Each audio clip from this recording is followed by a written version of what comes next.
we are now going to start the post-lunch session, and in this session we have as the chairperson Oishika Chakraborty, Professor of Jadavpur University's School of Women's Studies, and I, on behalf of KSAS, welcome her.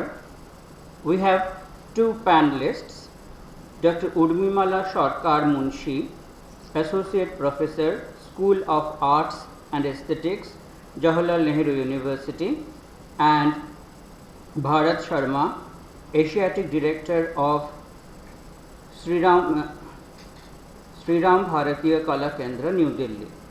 This whole session will be online, and I now pass on the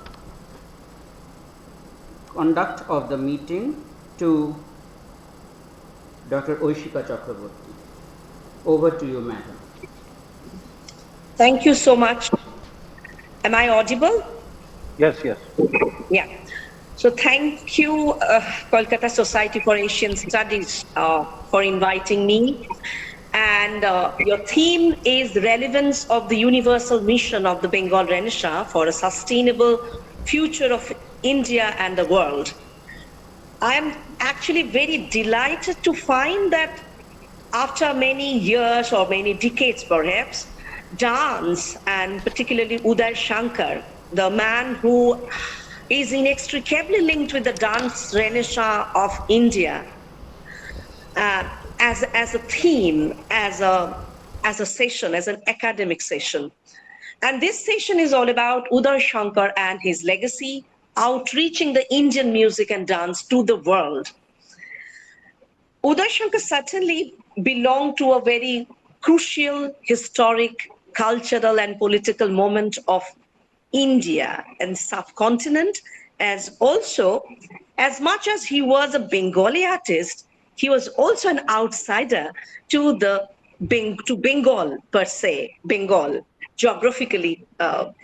So he was actually a central figure to the transnational movement of Indian dance, and the way Indian dance grew and reached out to the world is very much part of his own life story. So the man we are going to talk about, we are going to listen about Shankar's journey as a dance maker, as a choreographer, and as a translator of Indian classical, Indian modern to the world. How he staged, innovated, and improvised a new brand Indian modern, and how he staged that dance in colonial India, and of course carried forward in post-colonial moments and carried forward his legacy in many ways before a post-colonial audience. And we will listen today from Bharat Sharma, from Urmimala Sarkar Munshi, how his legacy actually followed different trajectories, not always through his own gharana, but in many different ways. In home, outside home, and within India, outside India. So let me, before wasting any time, let me introduce to two very important speakers, because as I will introduce Urmimala. Urmimala, of course, she is an academic, professor from Jawaharlal Nehru University, but Urmimala is also a student of Amala Shankar, a direct student of Amala Shankar. And of course, she will speak about her own, the pedagogic practice of Amala Shankar. Urmimala she specialized in critical dance studies, performance as research, visual anthropology, and currently she has just finished her monograph on Uday Shankar and his transnational transcultural experimentations, Dancing Modernity, which will be published by Palgrave Macmillan, which is very important. Another big book is also in the press, we know, that is Mapping Critical Dance Studies. And there is another monograph that is Alice Bonner Across Geographies. Urmimala today will talk about modernity and Indian dance, Uday Shankar and his transcultural experiments, of course with a dialogue between many worlds, not only just West and East, but many pockets of that, of the entire globe, I think, and there are no such mono actor in this play. It's a spectacular journey of Uday Shankar's life. And Alice Bonner is one of the very important cultural collaborators, I think, an artistic collaborator. And Urmimala will shed light today on that dialogue. About Bharat Sharma, I also like to say a few words. Of course, Bharat Sharma is son of Narendra Sharma. Narendra Sharma was one of the pioneering dancers of Indian modern dance movement, but a very close associate, student of Almora, Uday Shankar's Almora Center and Almora Cultural Center. And we all know how the experimentations with the Almora days started with a few students, and Narendra Sharma is one of them. Bharat Sharma, of course, is now the artistic director of Sri Ram Bharatiya Kala Kendra. He was former director of Bhumika Creative Dance Center, and actually not former, he's currently also the center's director. And he will talk about Uday Shankar's dance journey that started from Almora. And Bharat Sharma is also one of a very important archivist who is now archiving the dance and cultural repertoire of his own father, and which is also documenting the Shankar's dance journey. So I think we should start with Urmimala Di, right? Urmimala is going to be our first speaker. So may I request Urmidi to present your paper? Thank you so much. Thank you so much. I thank Kolkata Society for inviting us. And I would like to start with thanking Bharat to be because he has agreed to be a part of this session. It means a lot to me, Bharat. As you know, we are kind of I don't know, the connection is not just today's, some kind of a historical connection brings us together in our thoughts, in our sharings, and many times over internet, over phone, and that's a very special moment today, being together part of a screen. And the other thing that I wanted to say is I want to show a PowerPoint to begin with. Is that possible? Can I just try sharing?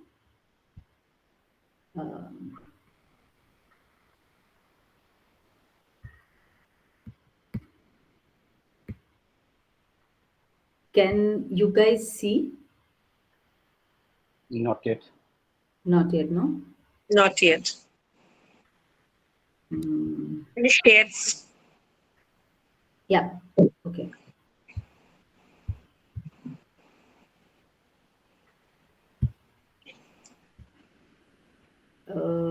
Can you Can see? you share the PowerPoint? Yeah, now it's coming.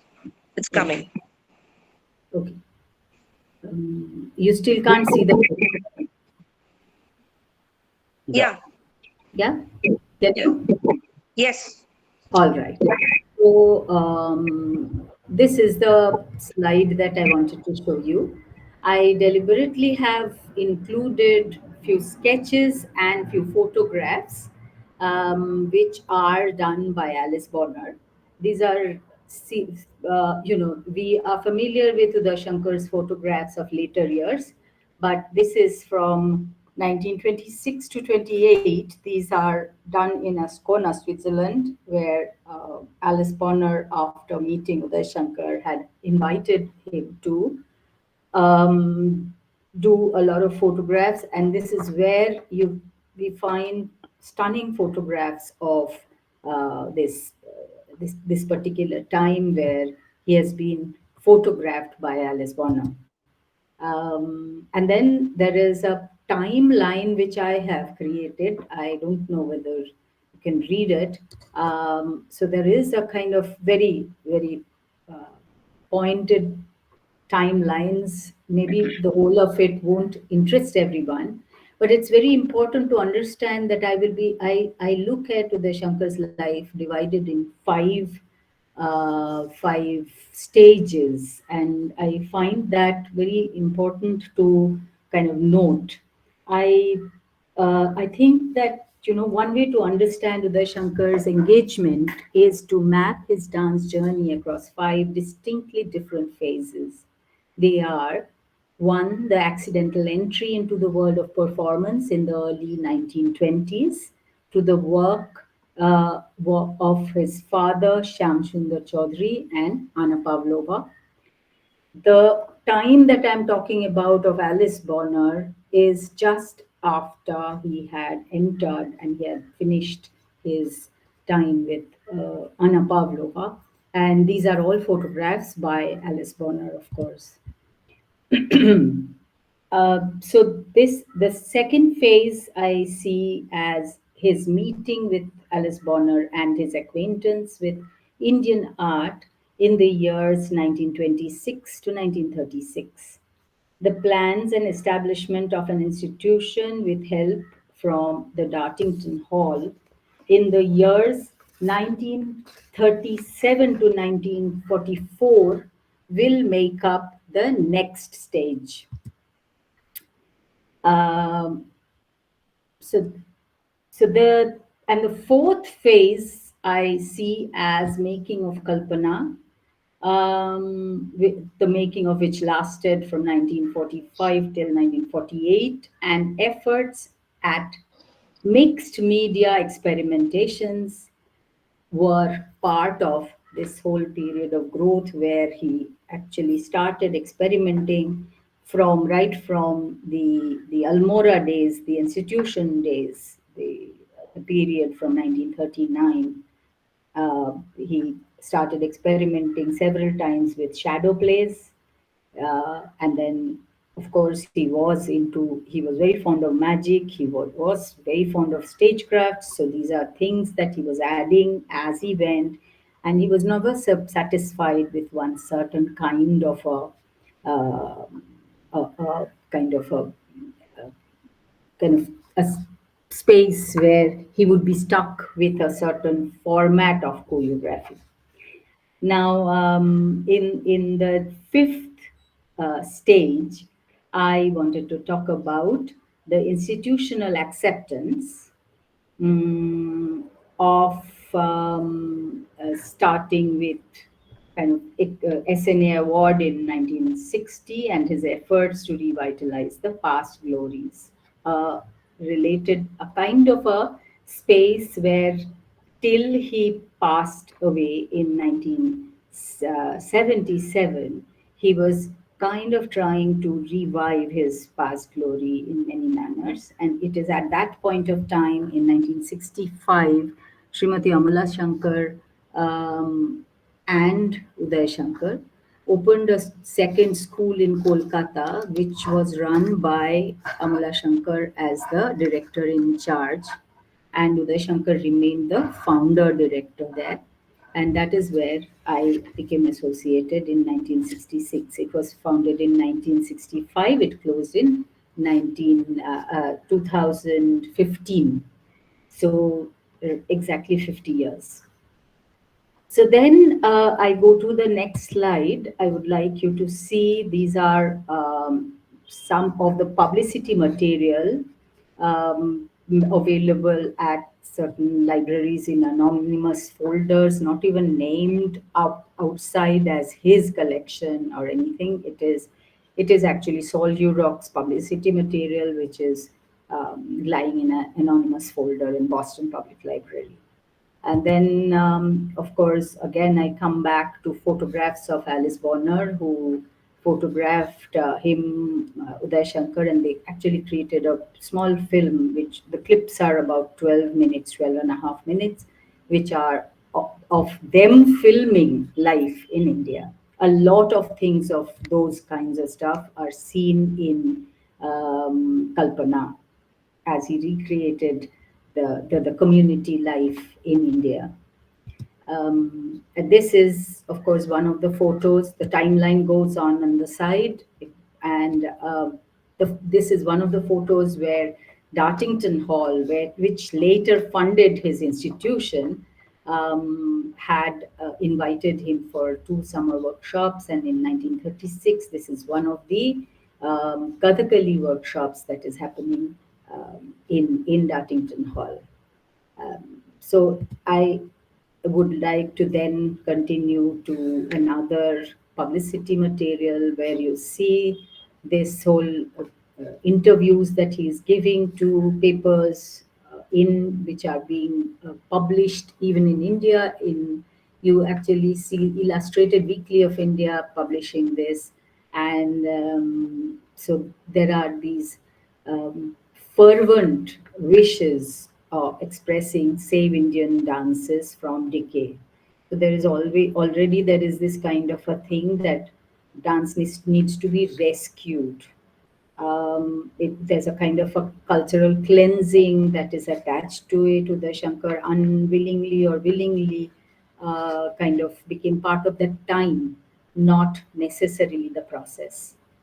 Then this is something that I thank Bharat for. Bharat lent me this photograph. It was something that is where Sharma ji is also seen, and then Sohra Sehgal is seen. Many of the faces are known. Bharat would be uh, far more well equipped to talk about each and every face, I'm sure, but this is Almora, a kind of idyllic space which was created not only for dance learning, but learning life, learning ensemble way of living, learning being together in many ways, much more than just becoming a dance artist.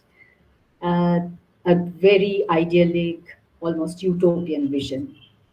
Of course, the timeline goes on the side. You need not see the details of the dates, but later productions, shadow play, something that we have already, we have also recreated and performed in. It's Mahamana Buddha's life, and also another photo from Kalpana. And these are screenshots from Kalpana, and this is where I think, I mean, you will see the variety of contemporary scenes as well as contemporary issues like education, like mechanical machinization of life, and but also celestial kind of representations of dance in the same screen in a storyline which was very elaborate and very long, and a spectacular only film that it was made by him. There are a lot of critiques of the film. I'm not going into it. I'm just going to talk about though uh, uh, about the way in which I want to see how Shankar's ways of how his transcultural translocational journey makes us connect to the whole journey of modernity that affected India in many manners in the colonial and the just post-colonial times, and how Shankar was part of it. Um, Shankar's representations are many in many manners. Many people have sketched him, many people have photographed him. Things are found in different libraries, different archives, different dance collections, whole world. And I will stop sharing here, and now I will start the serious business of reading the paper. Um, can I go back to the screen? Yes.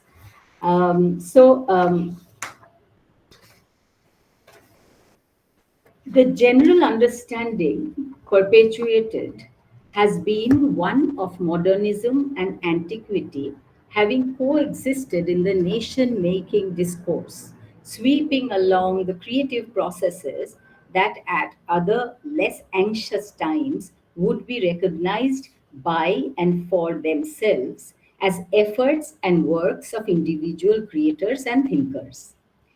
Bose and Jalal point out that there is an effort to identify a well defined fault line between tradition and modernity, as well as Indian and European modernity, that makes it impossible to take full account of the contestations that animated the creative efforts to fashion a vibrant culture and politics of anti-colonial modernity.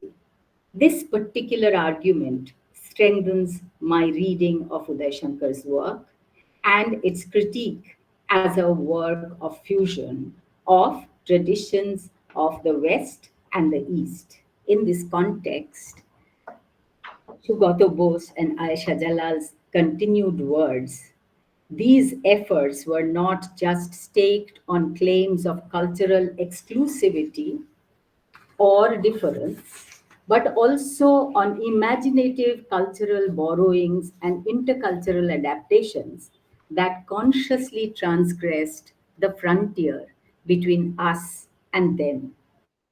This frames Shankar's reception from his critiques, especially within India in the late 1930s and 40s.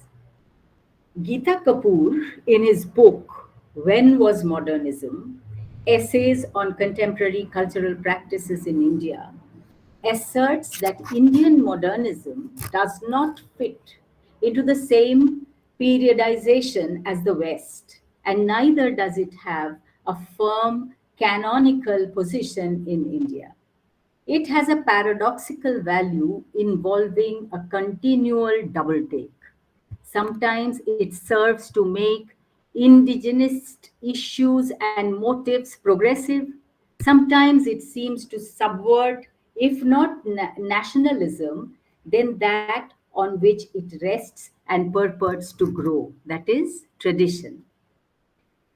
Describing modernity as a process of relating the material and the cultural worlds in a period of unprecedented change that we call the process of modernization, Kapoor writes that the praxis of modernity produces a cultural dynamic whereby questions of autonomy, identity, and authenticity come to the fore. These are desired individually but are sought to be gained in collectivity. She says, observing that modernization has been simultaneously desired and abhorred throughout the nationalist period, Kapoor is of the opinion that it continued to survive through these contestations during the Nehruvian period. She concluded that Indian modernity is often quite circumspect, mediated as it is to a point of handicap by negative evaluations of the very practice of newness. Shankar's wish to be identified as an authentic Indian dancer was pegged on being recognized as an uncompromising nationalist. This wish may have started with his migrant position and a desire for a space and recognition for his art practice.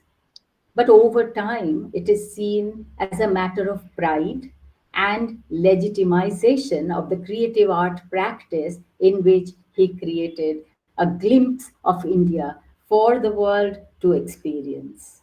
With Geeta Kapoor's words, it becomes easy to place Shankar in the category of an artist in exile figure. Just as artists with a commitment of social transformation set the terms of revolt, each in his own context of community or nation, the outriders created the necessity disjuncture. The artists who established themselves in India became cultural emblems within a progressive national state, and those who left for Paris and London became equally emblematic outsiders of modern fiction. They embodied the modernist impulse of choosing metropolitan exile, the first criterion of modernity, according to Raymond Williams. The mix of the past and the present, the mythical and the real, the celestial and the mundane created a shifting trajectory for Shankar's dance language, where new movement vocabulary created a space for freedom, both for the audience as well as the performers in his group. Though his exposure to the West, through his exposure to the West, he could access the ideas that excited the Western world of modern dance. But he was also aware that he did not have the training or the ability to belong to that world. Neither did he have the training or ability, neither did he, in all probability, want to do so. Instead, he utilized the same references of cultural antiquity to remain distinctly different from the colonial modernity that threatened to engulf anything new that came out of the artistic creativity from any colonized country.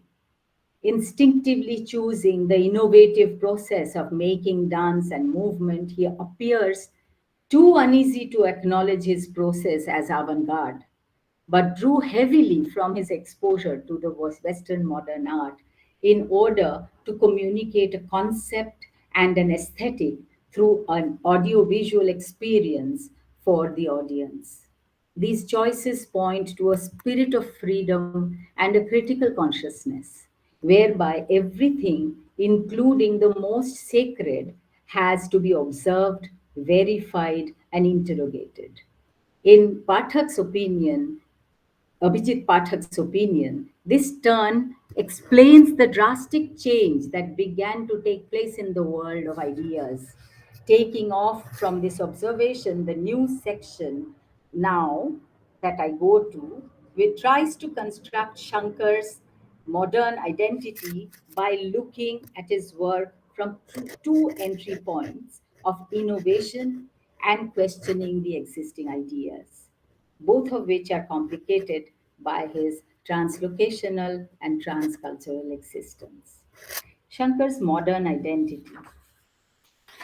It is a well documented fact that the Western modern dance movement began around the last decade of the 19th century, when there was a conscious move to break away from the complete hegemony of the lack of freedom within the practice of classical ballet, which some of the performers had begun to resent. Many of the dancers in the West were looking towards the East for new ideas to aid freedom of expression and for the development of a new dance vocabulary. In the meanwhile, some of the dancers from the Indian subcontinent individually had started taking cues from the West with regard to the presentation style, stage techniques, and grammatical and choreographic methodologies.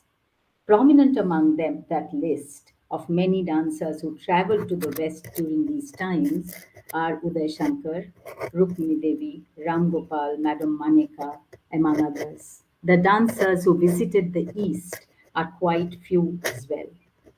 Shankar's popularity in the West can be clearly assessed by the repeated invitations year after year, uh, from the early 30s till the beginning of World War II by a presenter as astute as Saul Hurok and many others.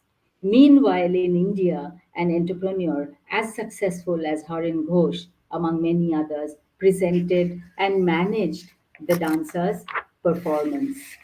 Shankar enjoyed unprecedented popularity and had ingredients clearly and purposefully chosen to represent and capture the attention of the audience and thereby became a box office success. John Martin, the well known American dance theorist critic, continued to write reviews of Shankar. At the same time, he also wrote extensively about the moment of emergence of Western modern dance and its pioneers. His writings about Shankar's dance were read popularly and are mentioned often by many of Shankar's publicity materials. While giving Shankar the visibility as an Oriental artist of significant caliber, his reviews also created and maintained a strictly limited space for him. He carefully segregated Shankar's ex- expectations the of the Oriental dancer, Uday Shankar's choreographic efforts, and deliberately differentiated them from modern dance explorations of the Western dancers. John Martin, was a major presence during the heights of Shankar's popularity in America. He wrote most of the reviews during Shankar's first tour of America in 1931, and consistently for the whole period of Shankar's tours in the Americas, Shankar, through his reviews, was slotted based on his choreographic products, while he was specifically put forth as a practitioner of an alien art that developed heavily on narratives. Once that was established clearly, John Martin wrote generous reviews about Shankar that brought him credibility as an artist capable of creative expressions from the East.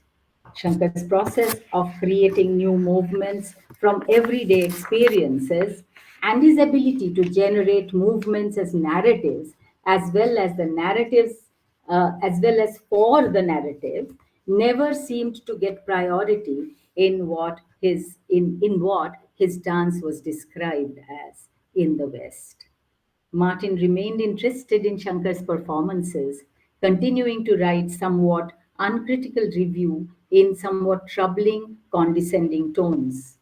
On December 26, 1951, the New York Times reported Uday Shankar and his handsome wife, Amala, brought their little company of Hindu dancers and musicians back after an absence of 2 years to open a short session at the Anta Playhouse, Dartington Hall Records states.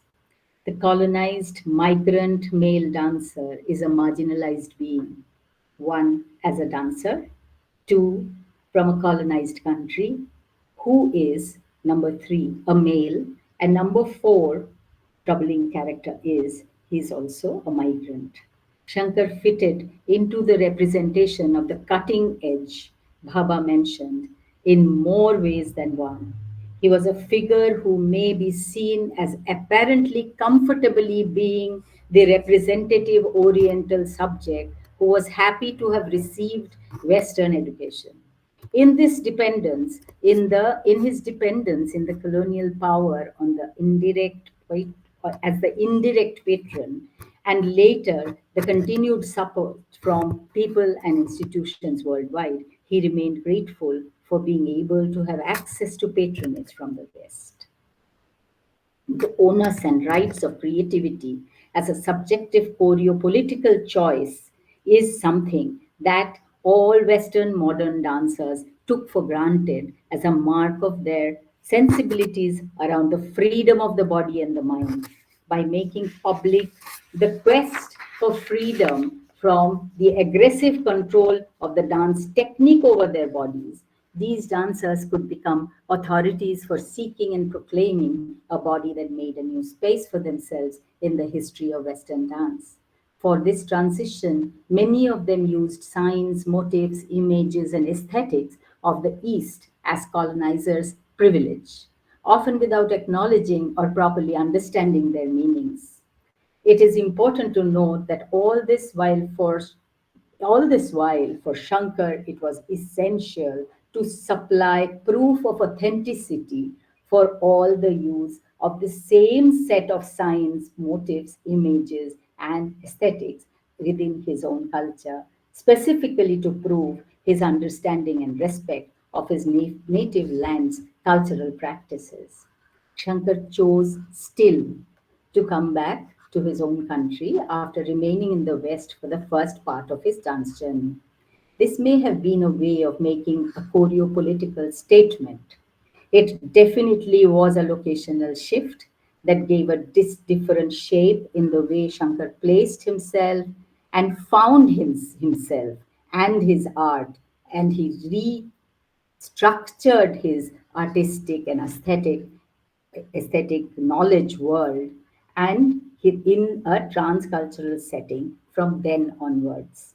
He made himself vulnerable through his self assigned role of representing his own culture over and above being irrevocably identified as an Oriental subject in the West.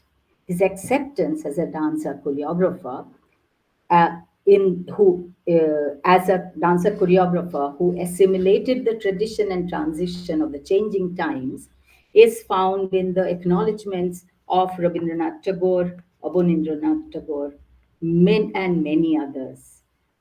Though he was heavily criticized in the beginning by many people who saw him as an intruder within his own country and his own culture. Uday Shankar's brother Rajendra Shankar noted that Uday Shankar was acknowledged in 1930 after his concert performance in Kolkata by Abanindranath Tagore, the nephew of Rabindranath Tagore, and widely acknowledged as one of the modern artists of that era. Rajendra quoted Abanindranath in his essay. When I heard that a dancer, male, coming after years in the West, was going to dance, I came prepared to suffer some kind of khichdi performance. But what I saw created a strange effect. It is nothing like what we see or know of, and yet its soul seems Indian and very stirring. Shankar was shaped through the experience of being an other in two places, in the foreign land and his own country for quite a long time. And in that, I actually go to the last part of my talk, where I would like to just draw certain kind of conclusions in saying that Shankar's ways changed. As I said, that the five distinct stages that he passed from an uncertain migrant figure to a certain confident pedagogue, who surfaced finally in his Almora days. I'm hoping that Bharat would do a grand job of talking about his work, but I just want to conclude my talk by saying that it is important that we understand that Shankar constantly changed with time. For him, changing techniques, changing his attitude, changing his ways, that was the only constant in his life. And that is why his journey remained maybe unfulfilled in his own mind. And we see several changes, drastic changes, gradual changes, which made him from a kind of a dancer to a choreographer to a filmmaker to a pedagogue to a kind of a person who is trying to revive and his form. But the legacy therefore becomes something that the process must become and become known, not the products. So that is where I finish that, he didn't leave products, he left processes. And those of us who try to understand, we just try to begin to understand that for him, the process was the dance. Thank you. Thank you so much, Urmidi. Thank you so much. Yes, actually, when you are talking about your underwriting the problems of his legacy, the master's legacy, because many dance scholars, dance critics believe that there is no identifiable heritage of Shankar. And of course, many mourn, though I don't know how many actually, that there is a disappearance of Shankar from public memory, from the heritage of dance. Yes, one part of his dance legacy is carried forward through his bloodline, birthright, through and for many years through Uday Shankar India Cultural Center. But also, there is no denying in the fact that there are many stalwarts, many others who carried forward his cultural capital, owned it, possessed it, and that artistic inheritance. It's time to map that journey as well as a parallel modern movement of Indian dance. That's why we will invite Bharat Sharma to talk about Narendra Sharma's journey and who was a key player in Uday Shankar's dance venture. The stage is yours, sir.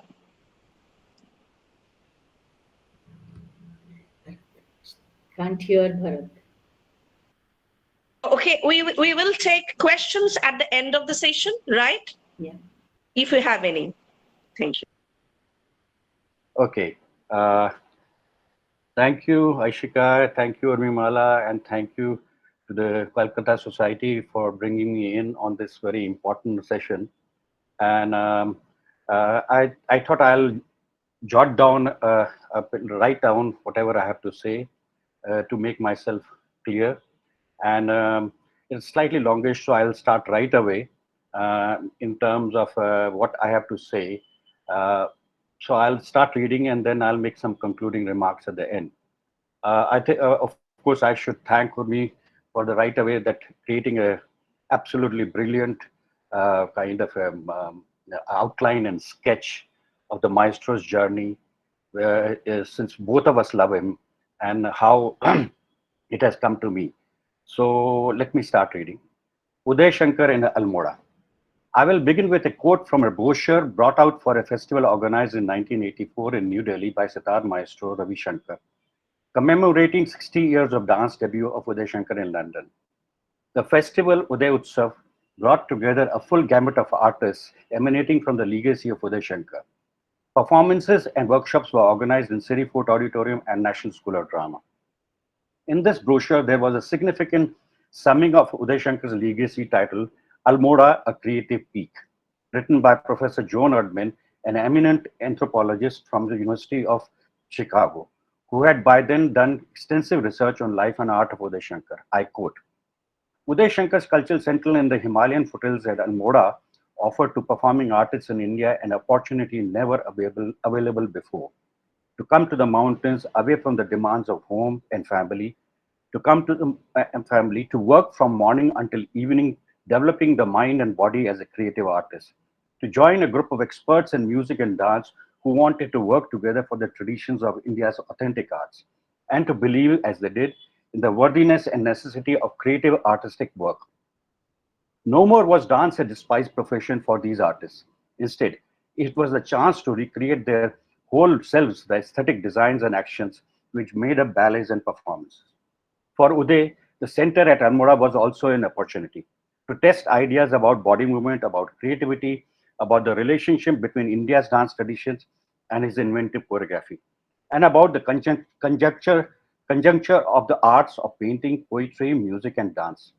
While the discipline of daily classes, drill, traditional study, and slow progress was not Uday's background or his own direction, he recognized the need for students to have order in the study of the arts, as well as variety, and bracketed each day with an opening class and an evening one in which students presented to him their created choreographies.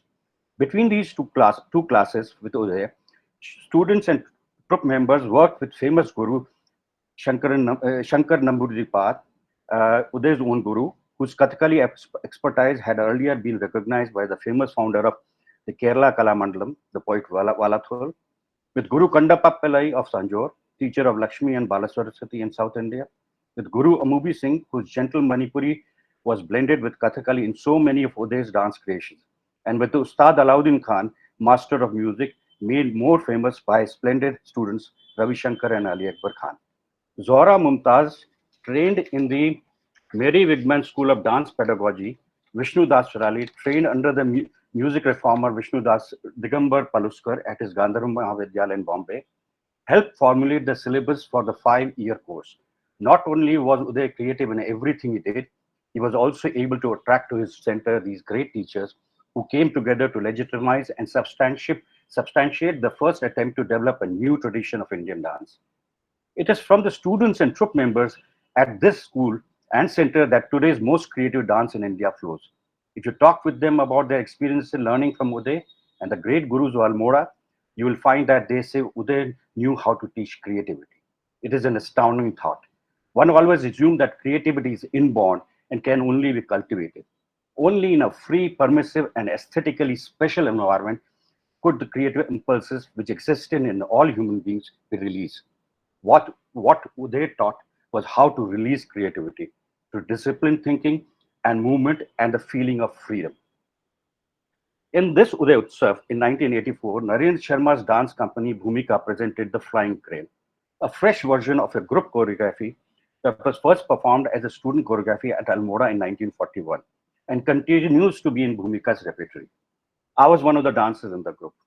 Bhumika Creative Dance Center was set up by Naren Sharma in 1972, and this year is the 50th year of its founding. Naren Sharma happened to be my father, and I took up the mantle of becoming the director of Bhumika after his sudden demise in 2008. This January in 2022, I moved on and took up the position of artistic director of Shriram Bharatiya Kalakendra in New Delhi. Shriram Bharatiya Kalakendra is celebrating 70 years of its founding this year. Incidentally, the Kendra Dance Company was initiated by my father in 1957 when the founder director Sumitra Charatram invited Naren Sharma to choreograph a ballet on Tulsi Das's Ramayana, a 2.5-hour spectacle. This Ramlila continues to run in Delhi during festive season around Dashera days. Interestingly, this Ramlila has certain features which can be tracked back to another Ramlila that Uday Shankar had presented and choreographed on the slopes of a hill in Almora in the form of a giant shadow play. In that Ramlila, Naren Sharma played the role of Jatayu amongst many cameos as a student. These roundabout connections, linkages were necessary to take forward my submission here. Uday Shankar India Cultural Center at Almora from 1939 to 43 was no doubt an extraordinary creative peak of the artist in every sense of the term. Naren Sharma joined in March 1940 at the age of 14. Born in an Orthodox Brahmin family in Bulandshahar, he was brought up in village Akrabad near Aligarh. Dance was a despised profession then, and he had to fight a lot of prejudice at home. There is a fascinating story about the process by which he got admission at Almora Center, which I do not want to talk about here. What is important is how Naren Sharma saw this novel experiment firsthand in his teens. He has left behind a set of papers, notes, diaries, which he maintained during his days as student, which gives insights of the pedagogical process. The impact of these years were everlasting on him. In the last long video interview I conducted with him, a week before his demise in Delhi, he owed his entire life and artistic journey to this unique experience. He died with Almora on his lips. I again quote, "Dance is in you, and we only try to help you bring it about. Technique and practice can make the movements and expressions perfect, but they can never give you what you do not possess. And sometimes your talent remains latent, awaiting only the right inspiration and inducement to come out and function. We will try and give you the proper outlook and understanding so that even if you do not become dancers, you'll be able to use this method in any other walk of life will happen and will happen help maintain the rich heritage of art and culture in India." The above quote was by Uday Shankar from a brochure that was printed to attract students as well raise funds for the upcoming institution. And I found that nicely tucked away, preserved in an envelope in Narendra memorabilia he left behind. These thoughts, formulated around 1938, were pretty path-breaking by even international standards. Core to this was an institutional support for artistic process of dance education, as each student began to unfold his or her own true potential and possibly a style of self-expression, particularly in dance. This brochure has other details. United Province government had provided 94 acres of land in Simtola forest. Initially, several houses and facilities were rented at Ranidhara between Almora and Simtola to begin work before the new campus came up.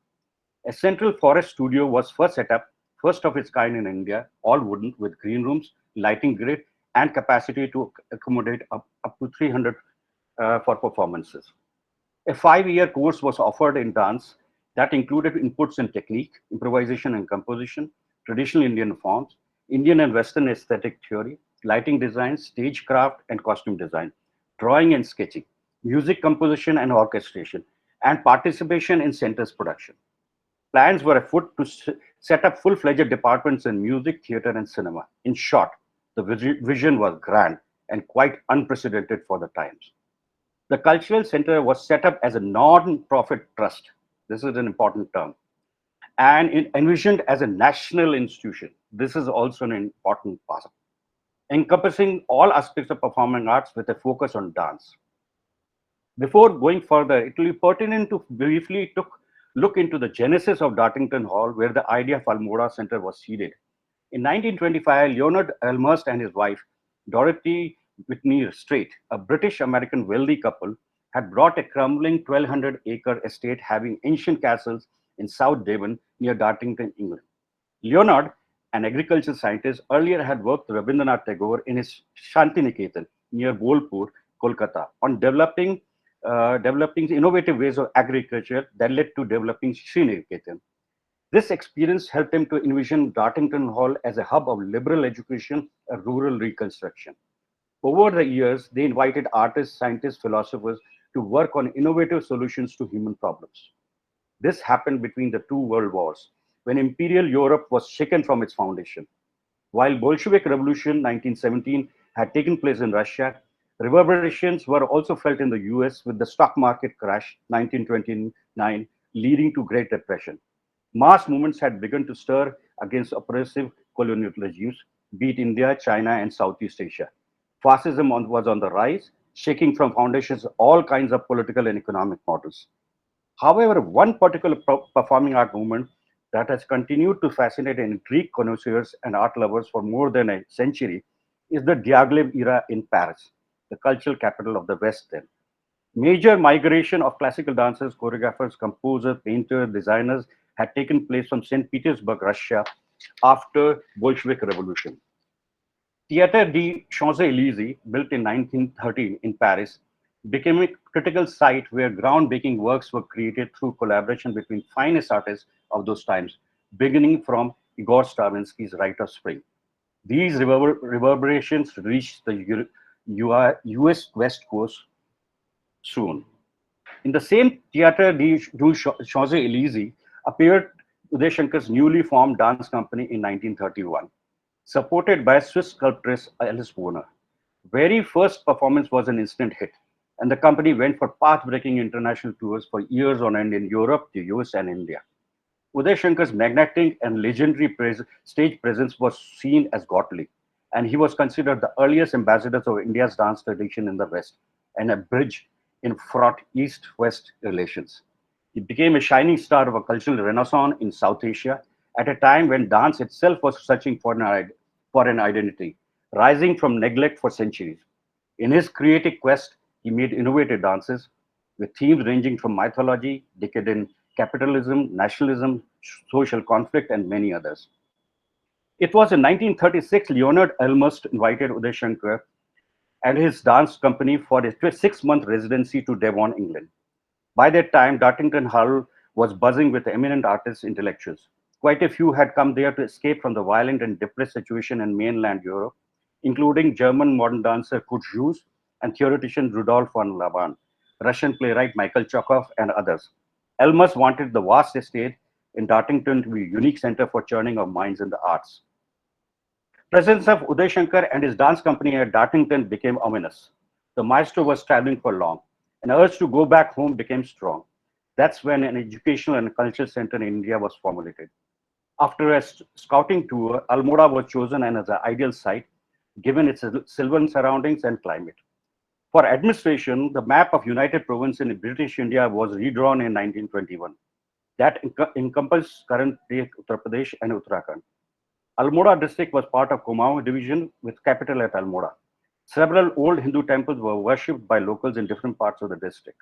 Spectacular views of the mountains, including the peaks of Nanda Dev in Trishul, made people to compare that place scenery to Swiss Alps. Swami Vivekananda, Rabindranath Tagore, and Mahatma Gandhi had visited in past for meditating and creative pursuits.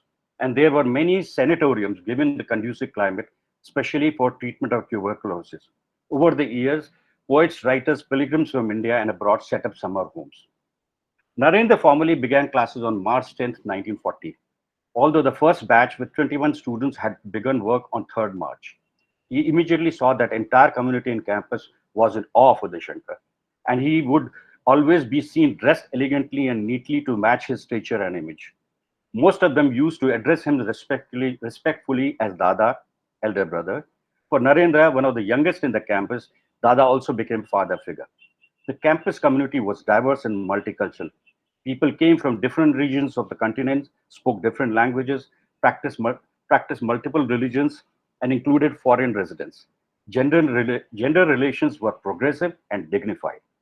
Main work happened in all wooden forest studio designed by Dada. One side wall of the studio had wooden racks that had musical instruments of all kinds: drums, string and wind instruments, trumpets, and metal gongs collected from Dada's tours in India and Southeast Asia. There was no Western instruments.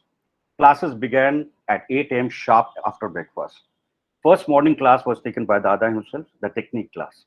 A ritual would then follow. Dada had forbidden everybody to touch his feet as a mark of respect, but he reserved the right for himself to touch the feet of his teacher. Dada would walk down every day to his teacher's quarter of Guru Shankaran Nambudri Path, and he would kneel down to touch his feet to take his blessings. After that, he would walk down to forest studio and present himself to the students, elegant as ever, whereupon everybody bowed down to him with a namaskar, and the technique class would begin with musicians in attendance. Narendra often described the visual aura of these morning sessions, which bordered on the mystical. From the glass window on one side beckoned the Himalayas with morning sunshine playing hide and seek to the tall pine trees, and gentle breeze with swishing sounds from the outside through large windows would drift into the studio. Seldom clouds would float around in the studio. Natural light filled the space. Dada was also very particular about the dress. He designed an attire combination of shalwar, an adaptation of Peshawari style, and a bandi, an adaptation of a Kathiawari style without buttons, mostly cotton in white. This became a permanent feature as practice dress. A serene atmosphere would grip each session. First was a series of walk exercises to be done in a circular formation by entire class or random patterns on the entire floor area. These would begin with an analysis of the walk, a fundamental and natural unit of human locomotion. Thereafter, variations of walking patterns took place on different beats. At later stage, several stylized gaits were introduced of characters that were depicted in his dance repertoire, of gods and goddesses, mythical heroes, and ordinary people. Dada believed Indian dance had unique articulations on hand and arm gestures. He was aware of the work of Anand Kumara Swami's articulations on mudras and observed several traditional forms closely in India. Yet he found it necessary to build a separate language of the arms and hands with their reflection on lines of torso, legs, and standing postures that were distinct from the traditional forms and yet retained an Indian flavor. Another series was made around simple steps. On beats of drums, steps were taken by gentle stamping on various combinations of right and left foot. Dada was against hard stamping. He was clear that it affected the spine. With steps were added little dips in knees, and then a series of permutation would follow on different tala structures. As students would get in these motions, Dada would add hand gestures, hip, shoulder, and torso movements. With accompanying drums, it became difficult to stop the class at times. Next classes after Dada's were taken by Shankaran Nambudri Pad, Amubi Singh, and Kandaba Palai in Kathakali, Manipuri, and Bharatanatyam respectively, all on different days according to a timetable. All three were masters of the times, and with deepest regards, Dada had invited each personally to teach students. However, there was a protocol that was adhered to. Dada had made it clear that students were not expected to become masters in their styles, but gurus were supposed to offer a deeper feel of the craft of each style in the strictest possible regimen. As such, Kandapa Pillai taught select adabus, Shankaran Nambudri taught elements of Pudapar and Abhinay, and Amubi Singh taught basic steps from Manipuri Sankirtan. In the evenings, in the improvisation classes, Dada would tease out movements from students what was learned from great masters of Kathakali, Bharatanatyam, and Manipuri. He would then pick a few elements from each and tell students to evolve a different set of variations from these movements. Next, Dada would sit down in the center with a large drum with live orchestra under the baton of Vishnudas Chirali, the music composer, in attendance. Students and often Dada's troupe members would assemble in a circle, and on drum beats, Dada would give instructions to the group to move in different ways: walking, sitting, stepping on different rhythmic patterns, hand gesture, and so on. He would then give themes, concepts of puzzles to solve. These sessions generally were conducted after early dinner, and as the group would warm up, improvisations would last till late in night, exhausting them all. Right from day one, Dada had made clear that students were supposed to make new dances. This innovative approach was the core principle on which Almora was set up. And there was to be an Indian way to that process, a deep respect for the cultural heritage, and yet to be forward-looking in creative pursuits. All methods for improvisation and choreography were directed towards this. I will now like to discuss making of three dances which Narendra did as a student to explain this idea. Narendra's first attempt to make a dance was a disaster. Narendra made a dance that tried to emulate some movements from Dada's Shiva Tandava. After finishing his presentation in composition class, there was a deafening silence. Dada came over to Narendra and slapped him and shouted, "You are not me. Don't try to imitate me. Find and go and find your own dance." Next day, new dance came in the form of divine musicians. This was a straight outcome of learnings from Guru Amangvi Singh, the practice of Kartal from Sankirtan he taught in Manipuri technique class. Narendra was very much drawn to the quiet demeanor of the master. His gentleness was contagious. Years later, Narendra explained that he was drawn to the fluidity, roundedness, and suppleness of the articulations of An in the punctuation of Kartal. Next choreography of Narendra in the third year was a major breakthrough. Dada showed to students the short 8mm black and white silent film shot during his visit to Java and Bali, Indonesia, along with Zora Begum to see Ramayana practiced by a local community. In the clip, Javanese dancers demonstrate dance sections from their repertoire. Narendra was struck by the hand gestures and expressions of the dancers. Narendra found the film as a good takeoff point. He was particularly fascinated by the hand gestures and began to improvise to explore fresh possible gestures, focusing on the wrists, knuckles, fingers, elbows, and the shoulder joints. Soon he realized his arms were taking a shape of wings. Around that time, a new student had joined the center, Anne, a British girl who used to come in her spare time to Forest Studio to practice bar work from her training in classical ballet. After observing her workouts, he ventured forth to ask Anne whether she would like to join him in making his new dance. She agreed. So Naren showed her what he had worked out with his hands, and combined with her toe movements, he found a possibility of moving from one point in space to another. Having discovered a form, Naren had to look for a suitable storyline to fit his movements ideas. He had often seen cranes flying across the sky across Almora, and few came grazing on the campus. He began observing the gaits, behavior patterns, head movements, the way they flapped their wings, and mating rituals. A simple narrative was built. Cranes come flying across in a V-shaped formation. They descend near a pond. They walk around looking for fish. They bathe, they frolic. Then a male and a female find a corner for a romantic interlude. Soon a hunter comes into hot pursuit. While others fly off, the hunter kills the male bird. At the end, female is found crying at the death of her partner. For this performance, this time, the presentation in Forest Studio was elaborate. Gentry from town came, including scientists Boshi Sen and Gertrude Emerson. All students were geared up to show their new dances. As the show began, each presentation went out smoothly, and so did Narendra's flying cranes. The dance was an instant hit.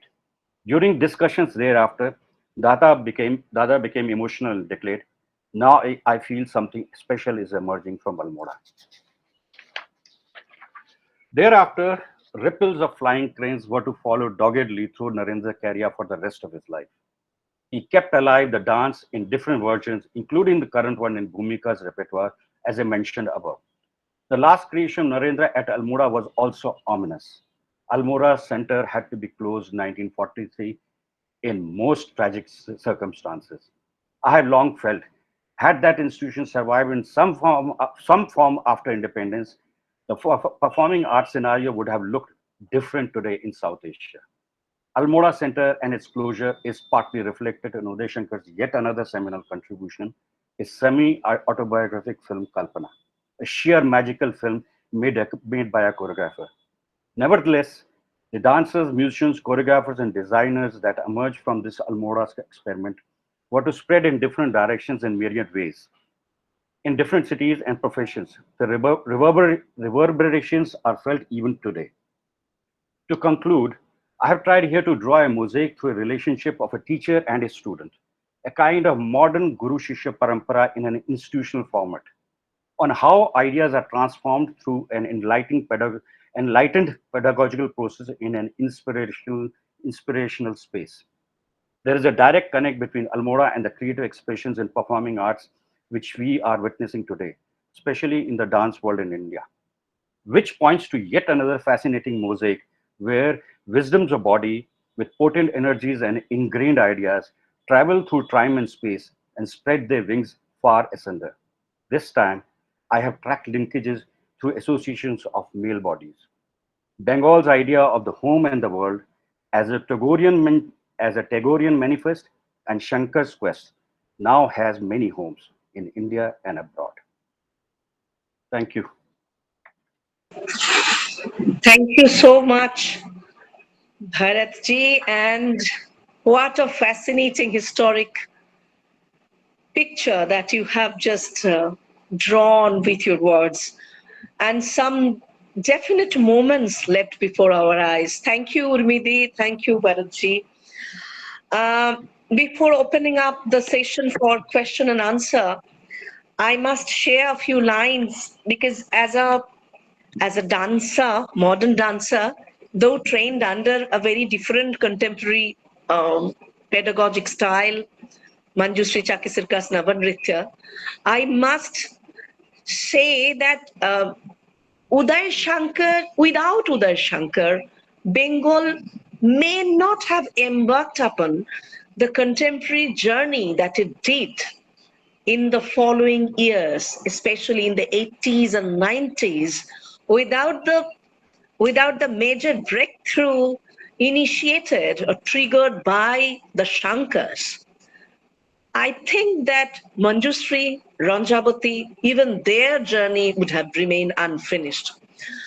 For record, I must say that as Bharat Sharma has just mapped that during the interwar periods, Shankar traveled all over the most of the western part of the globe, especially in Europe and America. But its first show in Calcutta was held on 3rd July 1933.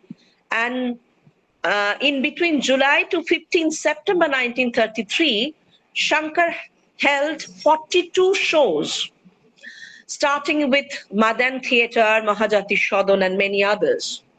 In the town hall, there is a felicitation ceremony where Dr. Bidhan Chandra Rai, who was the mayor at the time and then became our chief minister in post-colonial Kolkata, he said, though he is not a critic, not not famous for its artistic expertise, but he said one or two major things.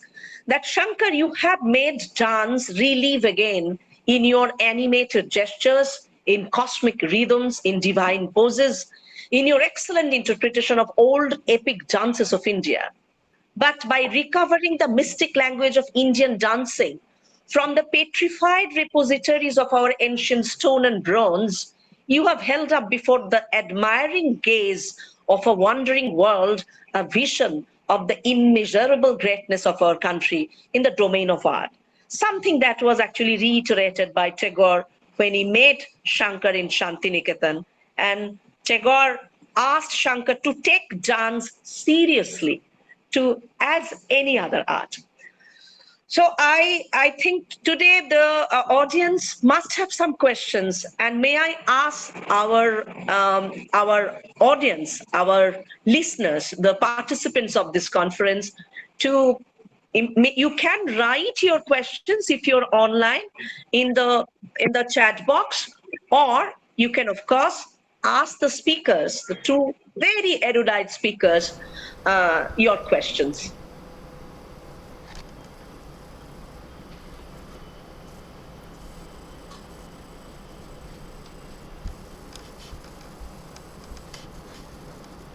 If anyone present in this hall has any questions, please come to the podium. If anyone has any questions, please come forward and you can ask any of the speakers.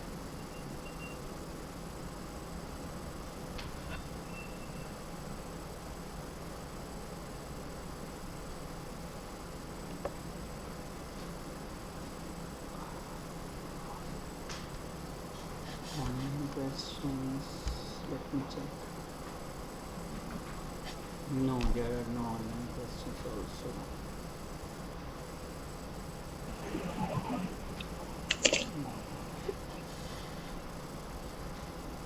You have so many dance lovers, but we should actually must understand the language of dance in a more cerebral or academic manner. Urmiti, can I ask you one question? Yeah, because though I'm still fascinated by the talks actually. So why do you think that modern dance, as a modern, pedagogic style or an intervention in the domain of our everyday performance, is not even today taken quote unquote seriously sometimes? Because sometimes still classical is still classical. It is revered. It is honored. It is the best possible tradition that we have. But of course, the modern had its own tradition. Modern has its own history, no less archaic and no less historic than the present classical, right? So why do you think classical is still, of course, Bharat, you can also answer my question. That do you think that there is a tug of war, unending tug of war between the classical and the modern? And why we talk about colonial or post-colonial modernity, we still want to go back to present classical and not our very own Indian modern. What we really lack. Both of you can answer my question briefly. Bharat, do you want to go first or do you want me to go first? You go first and I'll follow it. Okay, all right. Thank you. Oshika, thank you very much for this question.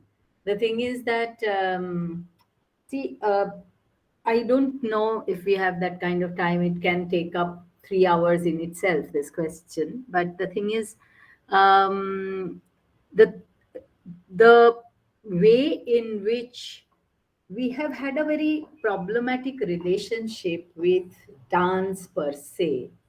On one hand, it had this connotation that the dancer's body became the presentation. So the dancer was judged by the skill, whereas a plumber has a skill, an artist, a visual artist has a skill. A dancer's body is the space and the tool for dance.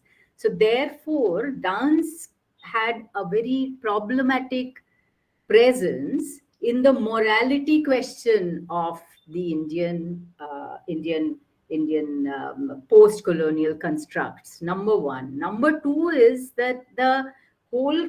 On the other hand, there was this kind of rescue project that was constantly being pushed on Indian dance, taking it as the emblem of being the medium through which the cultural heritage would be presented, provided the bodies could get rid of the problematic past connotations. So the bodies had to be cleansed, the references had to be cleansed. So this whole thing of the clean dance had to be created, and that clean dance was safe dance. So long as it has a grammar, it had this connotation, a historical connotation of a lot of Sanskritic kind of texts, and it became the nation's kind of ideal way of projecting cultural hierarchy and superiority. And I can go on with that history. But modern dance remained modern dance fell through these categories. One is this classical, which is the cleansed dance, which became the nation's image. On the other hand, there were these thousands of people who were in the community practice everyday performance spaces, whose dances were used to show the nation's might in terms of unity in diversity. And in the middle, modern, anything new that was done was taken as something that was being imitative of the Western. So it had a kind of a typical kind of problem of legitimization, if you will. I'll leave Bharat to answer the rest. thanks for me talking about that. Let me slightly answer this question in a different way. In terms of, I've broken my head on these issues for very many decades. And I have realized that one thing which we have really not talked about is arts funding. I'm sorry, I'm taking it absolutely in a different direction. But I think it's important to talk about it. You know, in terms of Dorothy and Elmer's, they were wealthy people. They had certain kind of vision. They put in money, and that's how Almora Center came in. Now, this is in 50s, very, oh, sorry, 40s, very crucial period. Quit India movement is just starting, 1942. War clouds are already there. 1939, the British declares wars on Germany. And this whole thing starts in 40s. Then the IPT movements come in, and the new nation is coming come into place. Now, you know, there's a lot of discuss about, you know, when you come into 50s, we are talking about even the, a formation of the academies, and then this whole kind of categorization which starts around. And I mean, let me also point it out, we are all talking about state academies, but I would like to bring in also that point in time in 50s, where right now I'm in artist, artistic director of Shriram Bharata Kala Kendra. The Shriram also group stepped in to support a dance company. We have really not talked about the private sector in a way. And in that sense, how the Indian capitalism has also worked in terms of, you know, supporting the arts. Now, you know, even today, if you feel, contemporary dance has a support basis in Europe. Modern dance has a support basis in America. So where is the support system? So, you know, we need to see into it how the state, Indian state, has intervened in terms of creating the dichotomies between tradition and the modern. All the areas of negotiations have been actually put aside. And that's why we have to always discuss classical versus the rest. So the rest, when you're talking about the rest, I'm sorry to say, I can take, my life. You know, when I was born, it was known as Indian ballet. Then the term came dance drama. Then the term came, Rabintrik. There's so many terms. And sorry to say that in 1979, I was the first person when I went to States and came back. I said it is modern dance, and I was beaten black and blue. Okay. Now the point is, it has still survived. It still continues to work. It is still, people are coming out and working. People are churning. Where is the support? Where are the support systems? Where are the conocias? And that's where the whole problem starts. You know, if good ideas are born, and it has been proven through historical record, then there is also, where is the support system? And it's the support system, you know, this whole patronage versus the artist. This is also a very important part of. Now, the other part which I say is also that we have been really short in terms of creating a really relevant kind of scholarship to back this up. Now, I want to actually give credit to Urmi that at least he has taken that courage to bring out this issue, and she's bringing out this Uday Shankar's book, which is coming back in September. Okay, this is our heritage, not somebody else's heritage. How much the Indian state has supported to bring this heritage back to India. That's the first thing. The second thing, I mean, it has been preserved in Switzerland. Why it is not in India? It has been preserved in Boston Museum. Why it's not bringing it? So somewhere, and see the paradox. Urmi Mala's book will be only the second on a phenomenon like the first one is only Mohan Kokar's book. We have lost out on somewhere. It's the only second book where all the people have dozens and dozens of books. This doesn't happen in any part of the world.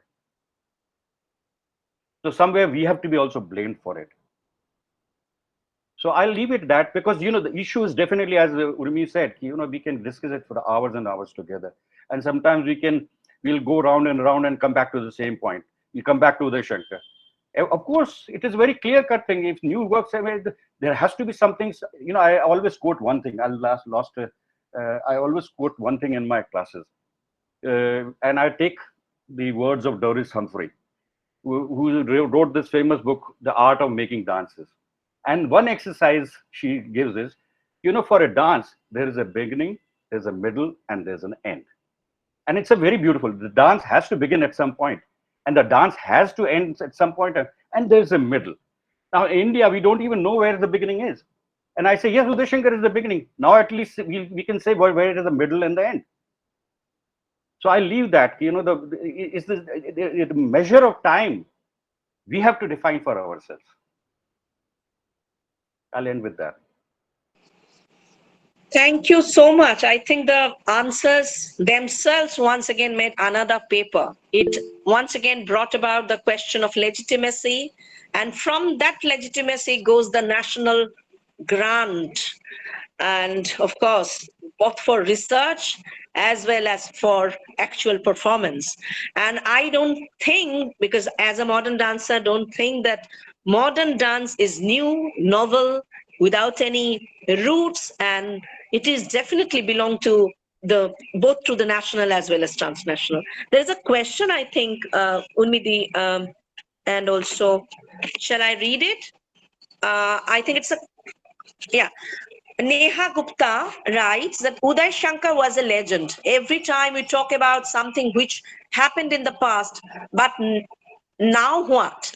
What is happening with his students? What are they? Is government or any sector doing anything to preserve it? Many students, those who learn from his student or company, they are not recognized as dancer.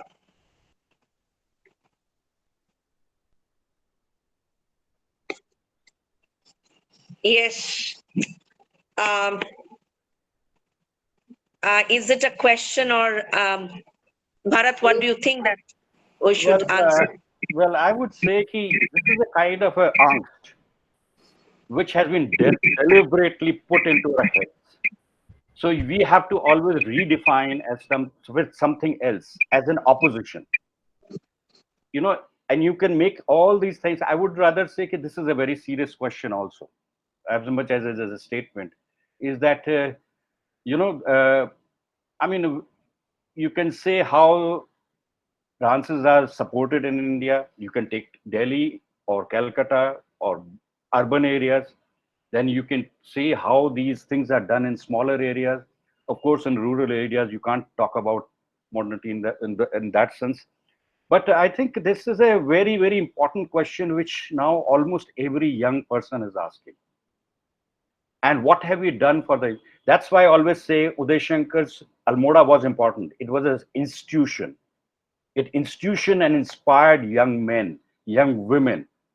And it is those inspirations that stretch for 60 years, 70 years. My father, in last interview, said, died with Almora on his lips because he had that special experience.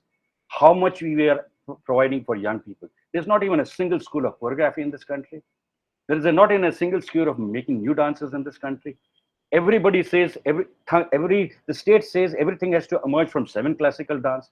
We are, I mean, you know, it's a funny world. And naturally, the world outside also says it's your problem. It's not our problem. So I'll just limit it that. Yeah, Surmi. Yeah. So I also wanted to continue and also thank Neha and Bharat in this. So I wanted to say something that, you know, one thing that strikes me constantly is that Uday Shankar's pedagogy was, or even today, is interpreted mostly other than a few institutions, and that is why Sharmaji's work stands out as so special, is that, you know, you do not, Uday Shankar's pedagogy is not just replicable dance. He told Sharmaji that you cannot dance my dance, you cannot become me. You have to create your own dance. And he actually gave the tools to create dance. But how many of us are not taking that tough way forward. We want the easy way. We learn his dance from Kalpana and redo it in a kind of very compromised manner. And just that going on and on with, some kind of a thing which is changing over the years, that in itself can't be dance making. He taught us to think creatively, choreograph creatively, if we have at all got anything. I think to make new dance, to dare to make, to dare to think designs, to dare to think emerging of patterns and move innovatively is what he was excited by. He was not excited by us doing his dance in worse and worse manners, just handing down techniques. So I think there is still chance, in people who understand the process as his dance. It would change, of course. He's not there. Somebody else will think through their own ways of, and limitations, of course. And if we have to do the new dance, we have to be invested in the process. That's all I can say. Thank you so much. I think we are just 3:30. That's why I think that's the end of this session.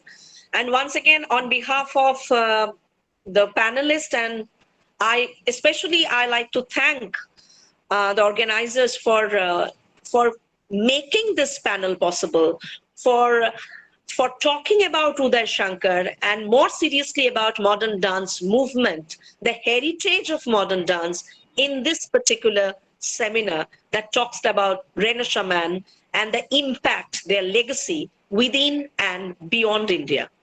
Thank you so much. I wish I could fly to Delhi and meet you too after this seminar. We need a good dinner and talk at length about the history of modern dance. Okay. Okay. Thank you. Thank you to everybody, and thanks to the organization. Thank you to Urmimala and Ashika. Thank you very much. Thanks all. Namaskar.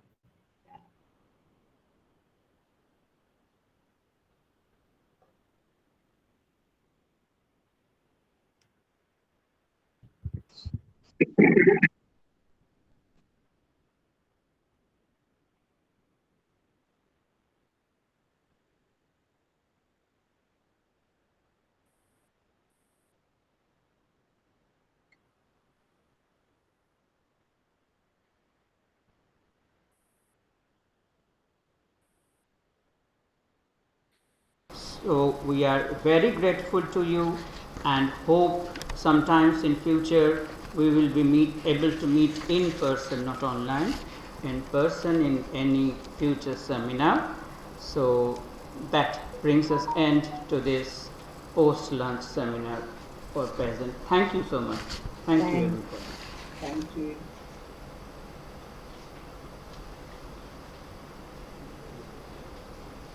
Now we are breaking for tea from 3:30 to 3:45. We need to meet at 3:45 sharp because we have a big panel and it would be chaired by Professor Indranil Acharya, Department of English with Dasagara University. So we again meet to reassemble here at 3:45 p.m.